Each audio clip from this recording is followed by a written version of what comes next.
बाबा कहते हैं कि निर्गुण और सगुण साकार पर ब्रह्म परमात्मा वही एक ही है, लेकिन जिसके मन में, हृदय में, अंतर्भाव में उस परमात्मा के प्रति जो प्रीति हो, गंगा का जल वही है, लेकिन उसे आपने किस में भरा, ये आपके ऊपर निर्भर करता है। और जिस पात्र के अंदर आपने रखा है उसने उसका आकार लिया है। उसी प्रकार यह कथा जो सकल लोक हितकारी, वो परमात्मा एक ही है, लेकिन आपका पात्र कैसा है, आपका ये हृदय रूपी पात्र कैसा है, ये आपके ऊपर निर्भर करता है। अब राम सच्चिदानंद दिनेशा, नहीं तह मोह निशा लवलेशा। बाबा समझाते हुए कहते हैं कि देवी, राम सच्चिदानंद सूर्य है और वहां मोह रूपी रात्रि का कोई काम ही नहीं। कौन है? सच्चिदानंद रूपी सूर्य, और ऐसा सूर्य कि जहां पर रात्रि का कोई काम ही नहीं, कभी रात्रि होती ही नहीं है वहां। हरस विषाद ज्ञान अज्ञाना, जीव धर्म अहमिति अभिमाना।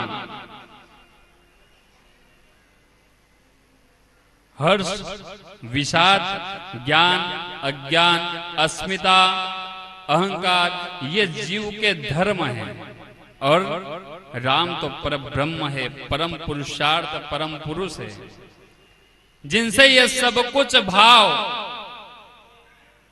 दूर रहते हैं। सब उनके अंदर है लेकिन नहीं है।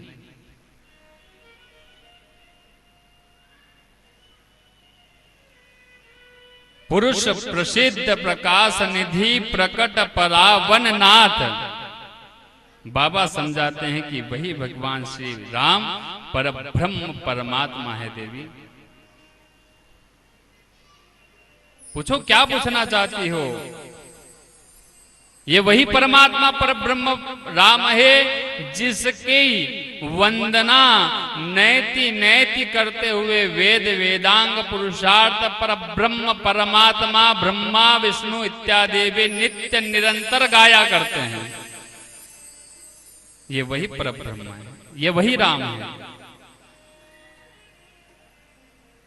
और कैसे कि बिनु पद चलहि सुनहि बिनु काना।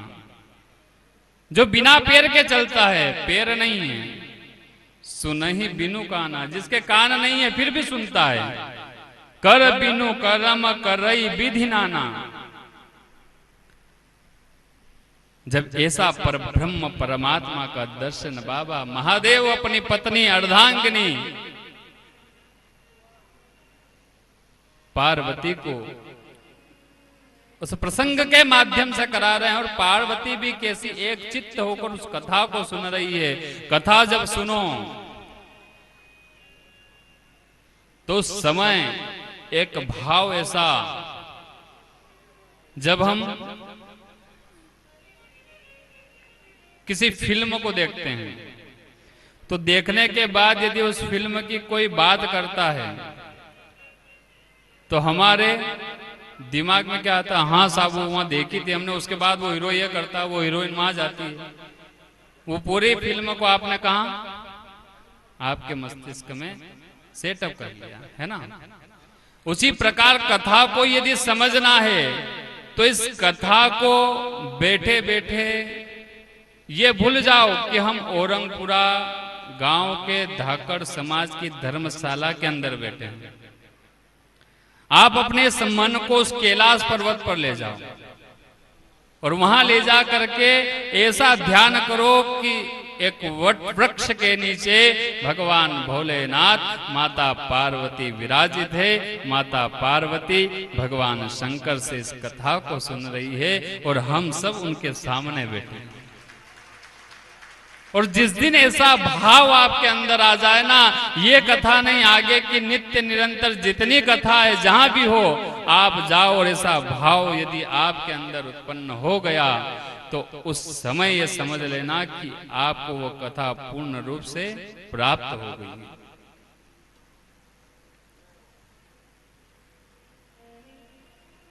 भगवान शंकर माता पार्वती से कहते हैं कि सुनि शिव के ब्रह्म भंजन बचना मिट के सब कुतरग के। अब कहते हैं कि देवी, प्रथम जो पूछा सो तो ही कहे हूं। आपने जो प्रश्न किया है कि भगवान अवतार क्यों लेते हैं, आज कथा कहां की है? आज कथा है भगवान राम के जन्म की। और यह माता पार्वती प्रश्न करती है कि भगवान अवतार क्यों लेते हैं, भगवान राम का जन्म क्यों हुआ है और कैसे हुआ है। तो बाबा भोलेनाथ प्रसन्न होकर कहते हैं कि देवी, हम आपको भगवान के अवतार लेने के कारण सुनाते हैं। वैसे तो भगवान के अवतार के अनेकों कारण हैं, कई प्रकार के कारण है भगवान के अवतार के। उसमें से 14 जो कारण है वो मुख्य है, और उन 14 में से भी जो 5 है वो प्रमुख है। तो देवी, हम आपको 5 कारण सुनाते हैं कि परब्रह्म परमात्मा ने अवतार क्यों लिया और कैसे लिया। तो पहले भगवान कहते हैं कि पहला कारण है जय विजय को सनकादिकों का श्राप। दूसरा कारण बताते हैं बाबा कि देवी वृंदा का नारायण को श्राप। किसको? देवी वृंदा का नारायण को श्राप। तीसरा कारण बताते हैं नारद जी का भगवान नारायण को श्राप। अब गोस्वामी जी को लगा कि इतनी बात कहने में आनंद नहीं आ रहा है। नारद जी किसके गुरु है? कल की कथा में हमने सुना था। बार बार इसीलिए कहते हैं कि कथा को बिल्कुल ध्यान पूर्वक सुनो, क्योंकि महाराज थोड़े ऐसे ही है, कभी भी प्रश्न कर लेते हैं। खाली सुनाने नहीं आए हैं, हम आपसे भी सुनने आए हैं। नारद जी किसके गुरु है?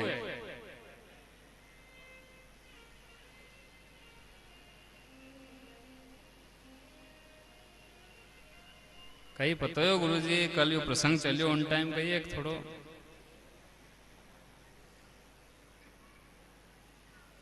जब माता पार्वती का जन्म हुआ तब पहले कौन आया? हिमाचल राजा के यहाँ नारद जी महाराज आए थे। हिमाचल राजा ने स्वागत किया है, आसन दिया है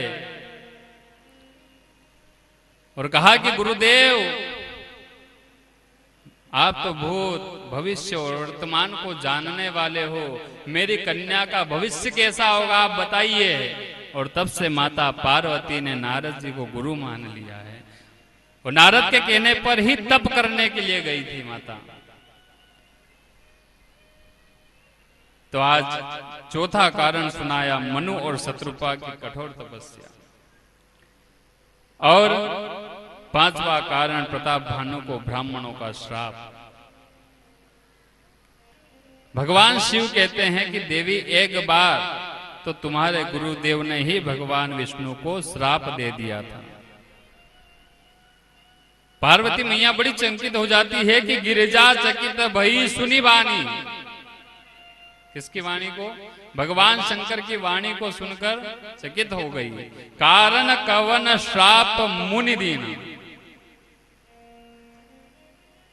स्वामी, आप विस्तार पूर्वक बताइए कि भगवान से क्या अपराध हो गया कि मेरे गुरुदेव को श्राप देना पड़ा। क्या शब्द है? ये नहीं कहा कि हमारे गुरुदेव से कुछ अपराध हो गया हो ना।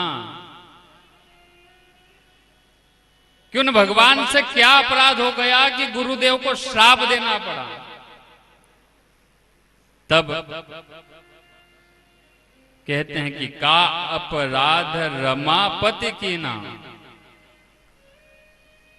उन परमात्मा ने कौन सा अपराध कर दिया। यह प्रसंग आप हमें अवश्य बताइए, विस्तार पूर्वक बताइए, हम सुनना चाहते हैं। क्योंकि आज गुरु की बात आई है।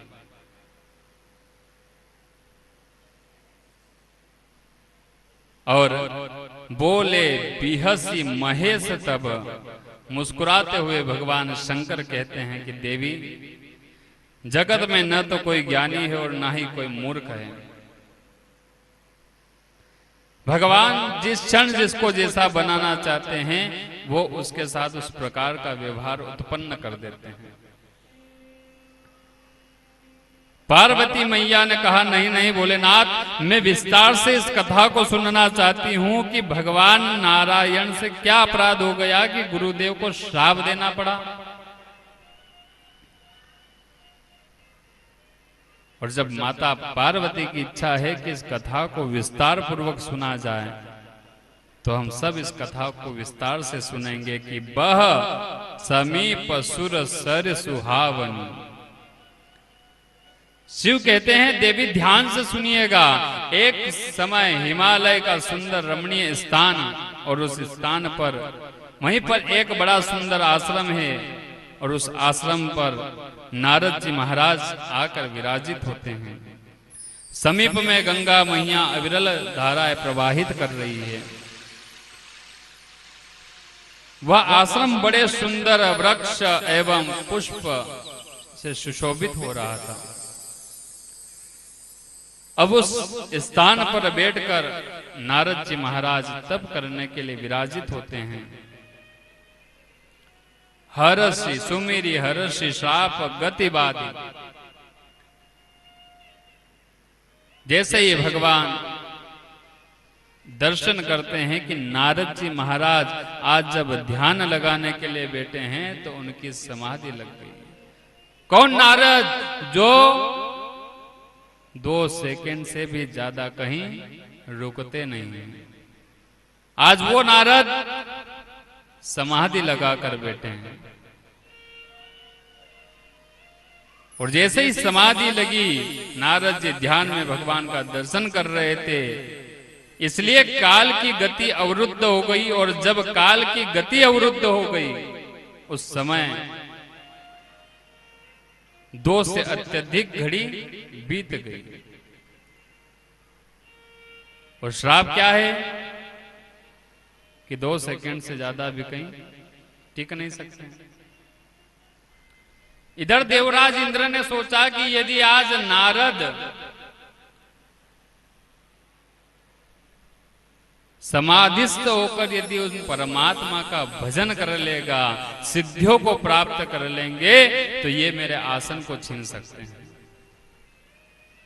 देवराज इंद्र को बड़ा भय लगता है साहब, जब आप ऐसे धार्मिक कार्य करते हो ना, जब आप पूजन पाठ करने के लिए बैठते हो, उस समय आपका मन नहीं लगता होगा। वो कारण यही है कि वो देवराज इंद्र बाधाएं उत्पन्न करता है। उसे भ्रम है, उसे भय है कि कहीं ऐसा ना हो कि ये कलयुगी मनुष्य, ये प्राणी मात्र उस परमात्मा का भजन करके उस परमात्मा की, देवराज इंद्र की गद्दी को पकड़ ले। और यही कारण है कि जब भी आप भजन करने बैठोगे, कथा सुनने बैठोगे, तो नींद पहले आएगी। कहते हैं नहीं साहब, जो घर पे नींद नहीं आती है उससे बढ़िया तो कथा पांडल में जाओ, क्या नींद आती। कई श्रोता ऐसे होते हैं जो आकर कथा में इसीलिए आते हैं कि बस घर में बिस्तर पे जो नींद नहीं आती है, वो नींद उस कथा पांडाल में आती है। और वही व्यक्ति आपसे कहेगा कि और आज तो कथा में कहीं आनंद आया साहब, गुरुदेव ने कहीं बातें बताई। क्यों? क्योंकि उसे पता है कि अपन ने कुछ नहीं सुना है, पर थोड़ा सा दिखावा तो करना पड़ेगा ना।